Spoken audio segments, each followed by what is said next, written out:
La segunda pregunta es un tema bastante interesante porque lo expones bastante bien en tu libro, que por cierto, repito que está el enlace en la descripción y que lo trata de forma genial, como digo en el libro, El fin del imperio de España en América.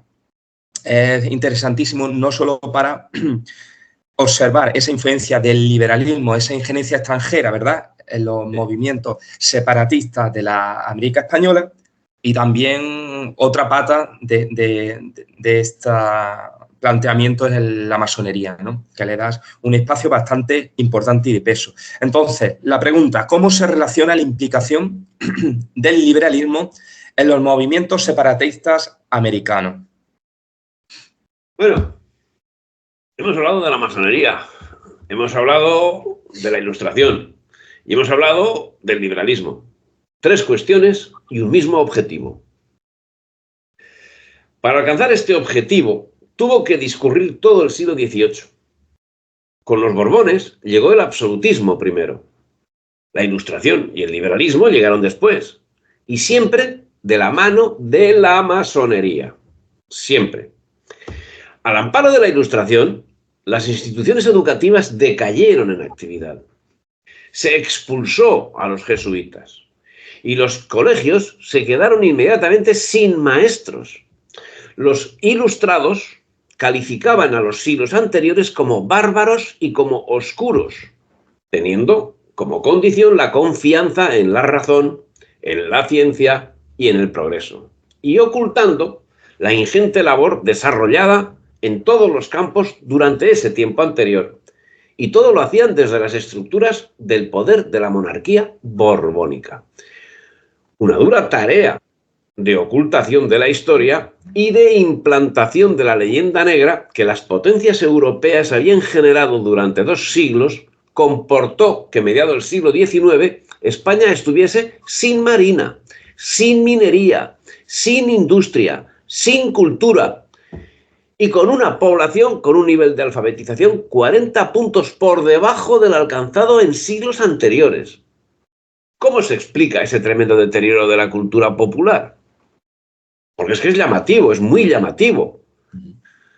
Al propio tiempo se desarrollaron las masónicas asociaciones patrióticas, encargadas de formar las élites directivas sometidas a principios antihispánicos, ilustrados primero y luego, ya en el siglo XIX, liberales, marxistas y anarquistas. Con la aplicación de los métodos ilustrados, en América comenzó a ponerse trabas, muy especialmente al desarrollo de la población no blanca europea. Las universidades, los colegios, comenzaron a rechazar personas indias, negras o mestizas.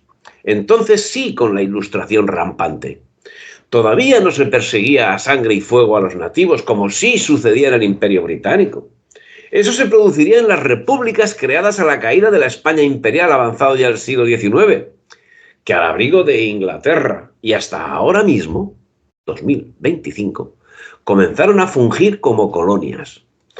El liberalismo se implantaría en todas y cada una de las nuevas colonias británicas, la España peninsular incluida. Sus élites políticas serían hechura de los intereses británicos. Así, si a este lado del Atlántico encontramos figuras como Mendizábal, cuyo origen y actuación es manifiestamente británico, si también en España el secretario del Consejo de Ministros español, Vicente Sancho, reconocía el año 1843, en sede parlamentaria, que Inglaterra consideraba a España su protectorado, en América Carlos María Alvear reclamaba a Inglaterra el envío de tropas y un jefe decía, porque estas provincias desean pertenecer a la Gran Bretaña, recibir sus leyes y vivir bajo su influjo poderoso. Pero no era solo Alvear. Ya en el Acta de París de 1797, firmada por José del Pozo, Francisco de Miranda y Pablo de Olavide, además de una hipoteca por siglos, ofrecen estos 3 personajes libertadores, ofrecen a Inglaterra Panamá, y entre muchas más muestras de sometimiento conviene destacar las llevadas a efecto por Simón Bolívar, llamando a las inglesas armas libertadoras y reclamando de las mismas la toma de territorios. Y esas armas libertadoras se pusieron en marcha bajo el signo de los principios liberales. En la península, aquí, tomaron directamente el poder bajo el reinado de Fernando VII y fueron los que negociaron todo en España desde entonces hasta hoy mismo. El duque de Wellington fue nombrado capitán general de los ejércitos de España. Fue nombrado duque de Ciudad Rodrigo y se le entregaron importantes concesiones territoriales en España. Pero no contento con eso, se llevó además a Inglaterra una bonita colección de arte, que era del pueblo español. Mientras tanto, los enfrentamientos en las Españas tomaban carta de naturaleza, se volvían consubstanciales con la política y cuando algún frente se calmaba rápidamente era avivado por el enemigo. Un ejemplo paradigmático es el año 1820. Para finales de 1819, las revueltas separatistas de América estaban prácticamente dominadas. Tan solo se precisaba unas tropas de refresco que diesen seguridad al territorio. Y el 1 de enero de 1820, en Cabezas de San Juan, en Sevilla, Rafael de Riego se negó a encabezar la expedición a América.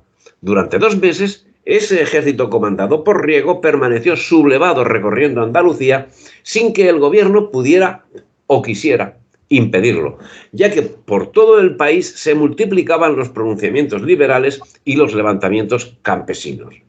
El 3 de enero, el coronel Antonio Quiroga, designado para encabezar el movimiento, tomaba San Fernando y se disponía a entrar en Cádiz, que era el objetivo más importante.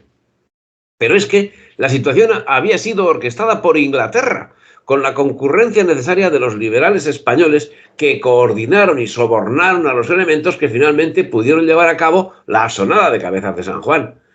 Casi 2 meses después de la asonada de Riego y cuando ya se encontraba derrotado y fugitivo, el 21 de febrero, el coronel Acevedo siguió los pasos de Riego, pero esta vez en La Coruña. Y también la siguió O'Donnell, que era un manifiesto masón, que partía con un ejército para reprimir a Riego en Ocaña el 1 de marzo. Siguió Zaragoza el 5 de marzo, Barcelona el 10 y Pamplona el 11. En fin, la España de pandereta. Y entre tanto, ¿qué pasaba en América? Pues la defección de Riego tuvo sus valedores en América, entre ellos Espartero, y tuvo sus detractores, entre ellos Olañeta. La prensa, al amparo a ambos lados del Atlántico, no era ajena a la cuestión. Y quedaba manifiesta la división del ejército entre liberales y realistas, algo que se incrementaría hasta la batalla de Ayacucho. Por otra parte, Espartero había sido destinado a América el año 1815 tras su formación militar bajo el mando del general Morillo, que el general Morillo era un protegido de Wellington. Ojo, habiendo tomado parte en la toma de la isla Margarita. No Morillo, sino Morillo y Espartero, efectivamente. Siendo destinado posteriormente al Alto Perú con el empleo de capitán y a poco a comandante. Pero es que ese ascenso pues no le llegó por mérito, sino que pasó como está pasando ahora, que están ascendiendo a militares pues por simpatía con el poder. Que sin duda tuvo méritos al nivel de sus compañeros, bien, pero no le llegó por antigüedad, como es una tradición en el cuerpo militar, ¿no? Espartero recibió con algazara la noticia de la defección de Riego, realizando celebraciones en establecimientos militares que se encontraban bajo la jurisdicción de Maroto, otro que tal baila, a la sazón presidente de la provincia de Charcas. Y el general Olañeta se enfrentó al virrey de la Serna, momento que fue aprovechado por los agentes británicos, encabezados por Bolívar, para acometer el Perú. Algo oscuro, no obstante, y en todo ello, pues Olañeta mantuvo entrevista con Bolívar.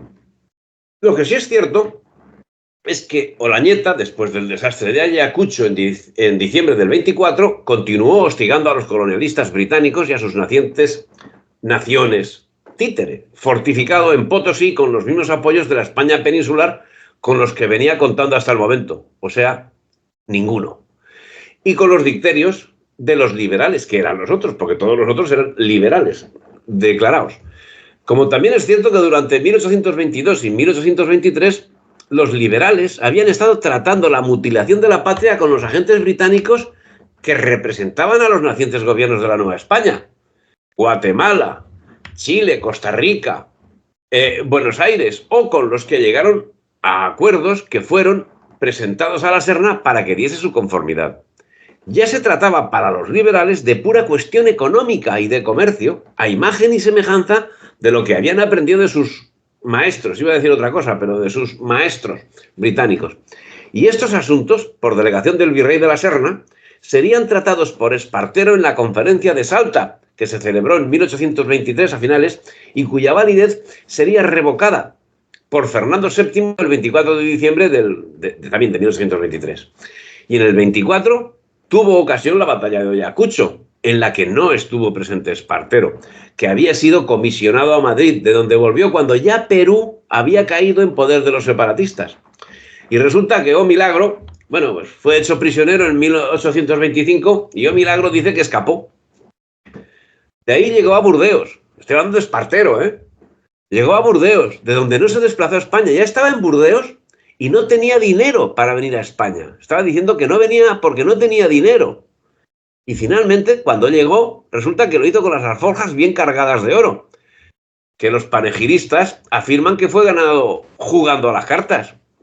Bueno, bien, pues no lo creeremos. Pues como tantas cosas que están pasando ahora, no las creemos y ya está, y así todos felices. Esa es la especie de políticos y militares que auspiciaron el liberalismo en España y que auspician. Y como queda manifiesto, no fue cuestión solo de enriquecimiento personal. A un lado y otro del Atlántico hubo enfrentamientos militares que arrasaron con todas las riquezas e hicieron especial hincapié en la destrucción de todo lo que significase industria. Y al frente de la artillería que llevaba a cabo las destrucciones había mandos ingleses. Toda la industria existente en las Españas, a un lado y otro del Atlántico, fue metódicamente destruida por los ejércitos en cumplimiento de los intereses británicos, que dejaban sometidos los territorios al gobierno declaradamente liberal y ocultamente británico. Y tras la batalla teatro de Ayacucho, todo quedó rematado. Y como quedó rematado, lo explicó ante el Parlamento inglés George Canning, que a la sazón era secretario de Asuntos Exteriores británico en aquel momento. ¿Y qué palabras dijo? Pues muy claras, o sea, definitorias totales. Dice, el clavo está remachado. La América española es libre y si no gobernamos tristemente nuestros asuntos, será inglesa. Y que hoy exista en Argentina un pueblo que se llama Canning, tal vez nos indica si Inglaterra gobernó sus asuntos tristemente o no, irremisiblemente. En las distintas divisiones territoriales que impusieron a la América española quedaban configurados gobiernos liberales que cumplían las instrucciones marcadas desde Londres. Libre comercio para llevarse materias primas a precio de ganga y libre comercio para vender en toda la hispanidad manufacturas británicas libres de aranceles.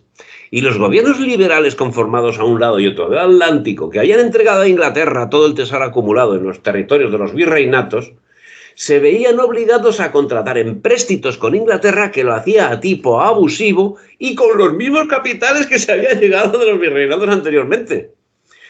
Tengamos en cuenta que la colonia conocida como el Ecuador, cuya capital es Quito, terminó de pagar ese endeudamiento en 1820, a finales del siglo XX. Y hoy, 2025, ni tan siquiera tiene moneda propia. Utilizan el dólar. El liberalismo así en el mundo hispánico representó la involución económica, política, social y cultural. Tengamos en cuenta que mientras en Londres tiraban a la calle las aguas negras, en México existía alcantarillado. Podemos seguir dando multitud de datos, pero hay uno que me llama especialmente la atención, la formación de las personas. En América, cuando España era España, se fundaron hasta 30 instituciones de educación superior. En Filipinas, 2, mientras en los dominios europeos nos sobran todos los dedos de la mano para contar, tanto las de enseñanza superior como las de enseñanza media. Con esta fotografía de la enseñanza superior podemos empezar a pintar el cuadro de las enseñanzas medias y de las enseñanzas elementales, y podemos suponer que siendo España la cabeza del imperio no podía ir muy por detrás. Y en lo económico, antes de la llegada del liberalismo, México era la capital económica del mundo. En ella convergía el galeón de Manila y la flota de Indias con la intermediación de los caminos reales. Era la mayor productora de plata y por otra parte tenía una extraordinaria demanda en China. Y tras la separación, ¿qué quedó? La miseria y la dependencia exterior. El liberalismo, así, representó la más absoluta de las ruinas para México, para Perú, para la hispanidad entera.